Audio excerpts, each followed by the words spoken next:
It's okay here, I think. Still a bit weird, but same as you're saying, it's like we're definitely things seem a bit more normal than they used to be. Anyways, it's strange. Yeah, things are pretty good now.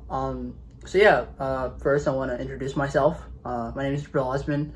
The platform is called Studio One. It's a platform that me and my friend Mike made to essentially build a platform for Toronto. That we have a platform, but also to interview artists internationally, locally, and all around the world, things like that. So thanks for being on it. Thanks for having me, man. Yeah. Can you briefly introduce yourself, and then we'll just get started. Sure. My name is James Humphrys. And I'm an artist based in Bristol. Yeah. Cool. Okay. So Brief. to begin, can you talk to me about what it was like growing up in Bristol, and if you have a memory or maybe music that you listened to when you're younger, when you realized you were gravitating towards music, I guess. Yeah, for sure. So I grew up in Guildford, so that's where I went to school. I moved to Bristol to study at uni and stuff. But growing up, I think I've always kind of been interested in music, and my family's not, well, they're kind of musical, but not like particular. There's not like any musicians necessarily in the family. So, but a lot of I used to like a lot of funk music and listen to that when as a kid, and drumming was always kind of a big thing for me. So I think rhythm has always played a big sort of part in what I like about music, I guess. So what was my mum? My mum used to play a lot of Jamiroquai and stuff in the car, which I used to go mad for. So that kind of, I think, it's definitely influenced my music making, that sort of stuff.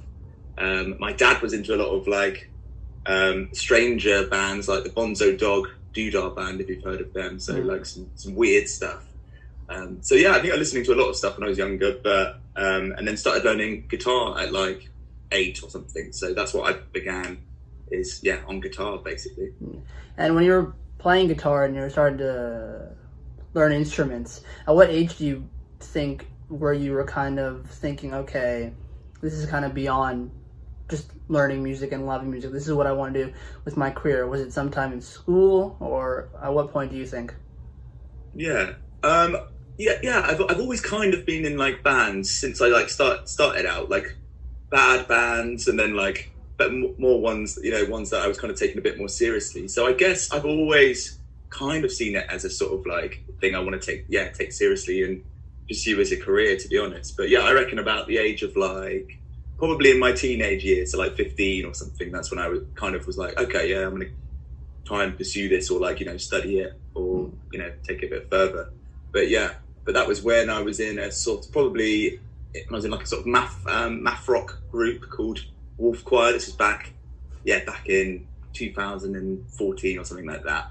So my sound has changed a bit since then, but that was definitely a sort of time when I was like, oh yeah, this is me and what I want to do. Yeah. And when it comes to like having a career in the arts, even for me personally, this field is so hard to get into and things like that. And when you're trying really hard to go into it and diving into it, it's kind of like a thought you keep to yourself. Like, I'm going to try really hard, but I don't want to like, for you making music, did you show friends and family your early songs? Were you open with it, or did you keep it in until you were ready? How was your process with that? I think I've been relatively open with my stuff, and my family really and my friends as well, super supportive of like all the different projects I've been doing. So it's a good question. I think I've been pretty open with it, and I think that's kind of helped me almost with the confidence to kind of pursue it and to like keep going, because I think a lot of people are so talented and maybe don't take it that extra bit to maybe pursue something that could be really good, but I think that's helped me kind of pursue it. But it's still a long process and a long way to go, but I'm enjoying it, so it's really fun.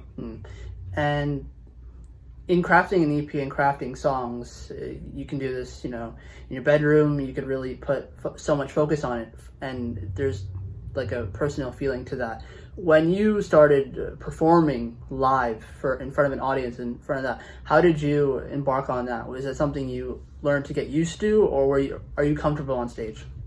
Yeah, I'd say I'm pretty comfortable on stage. Yeah, it's so true because they're kind of different things. And I approach like songwriting.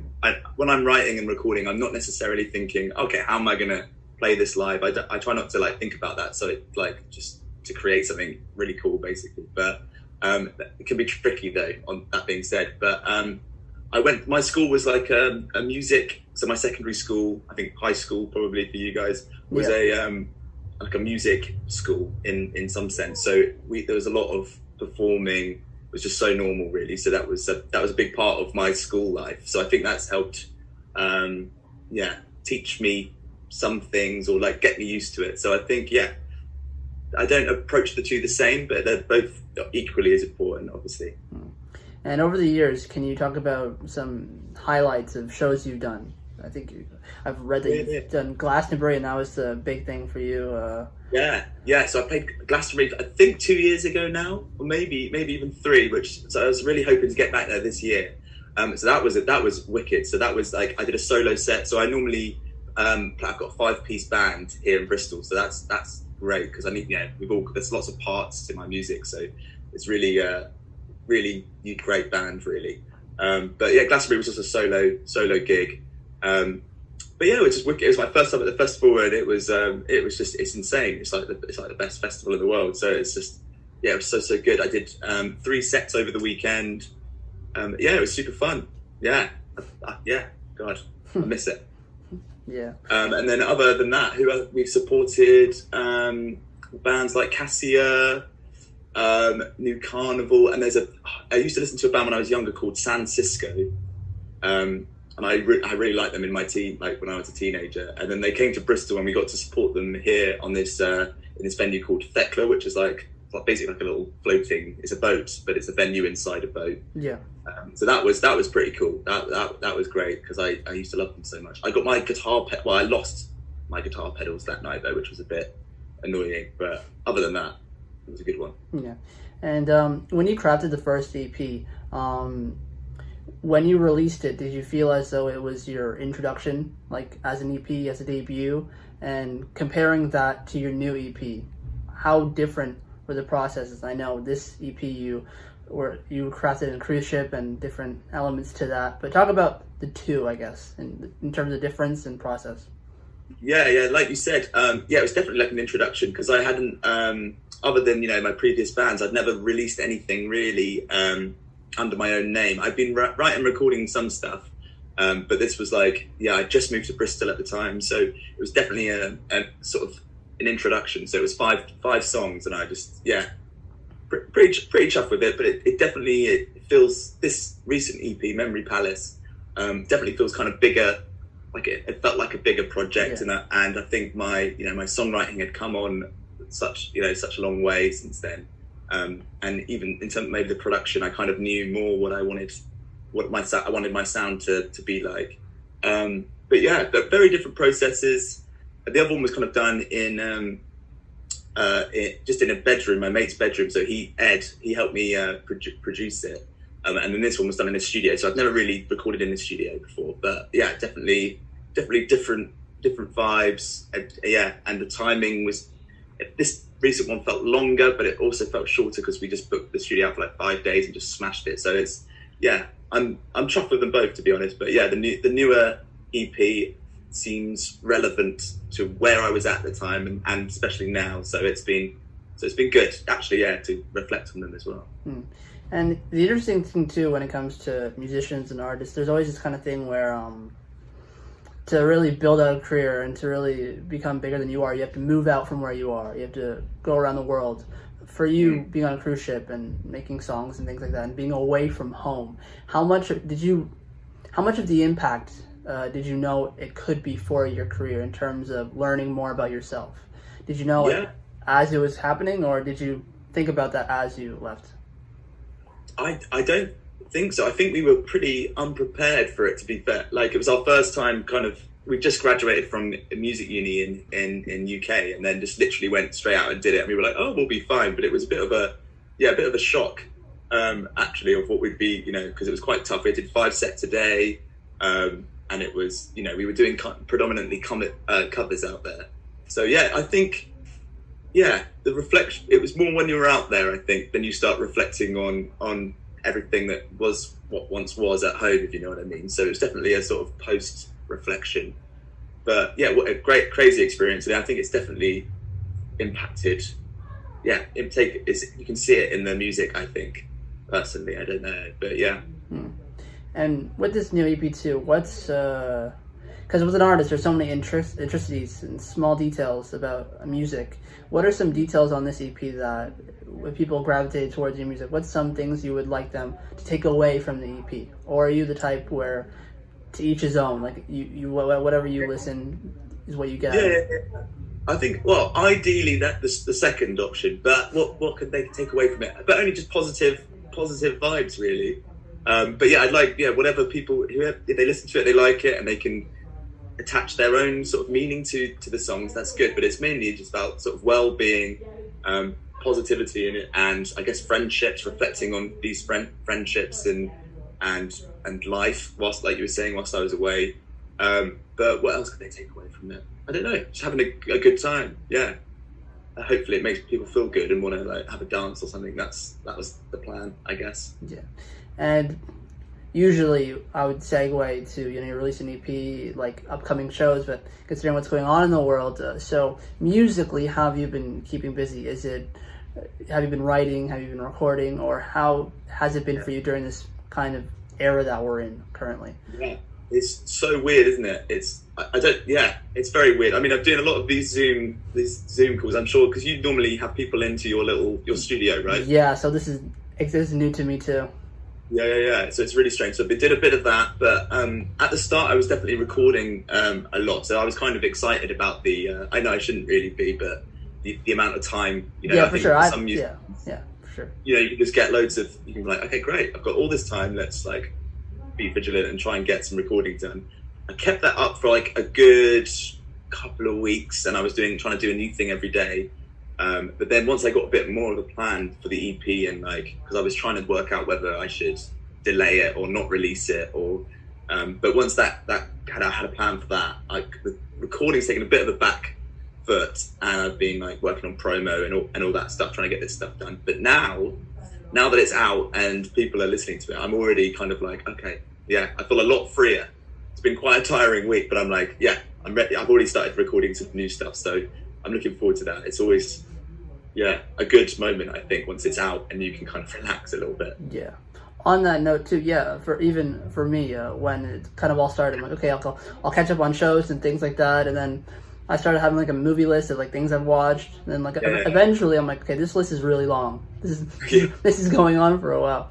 So so after now releasing 2 EPs, do you see for yourself in the future the horizon of a debut album, or do you still see yourself growing and releasing singles, releasing EPs, and building towards that?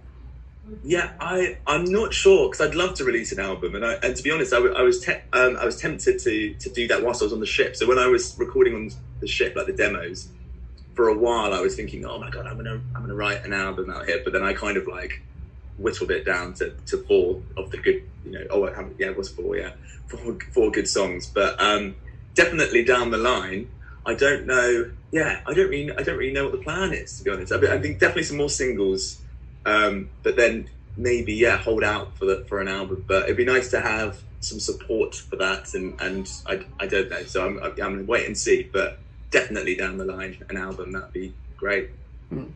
And I think I read that you sold out a show in Bristol. Yeah. How was that feeling for you, considering like that's like kind of, I know you grew up, you said a different place, but how was that for you? Like the headline show, things like that. Yeah.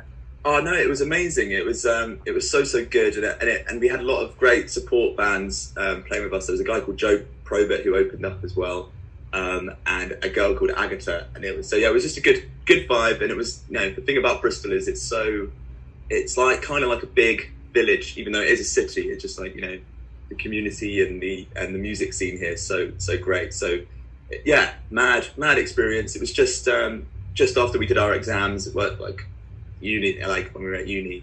But yeah, it was a crazy experience. It's cool. It was a nice venue. It was the Crofters Rights. I don't know if you know, probably not, but Yeah, it's good. Nice size venue. It was super fun.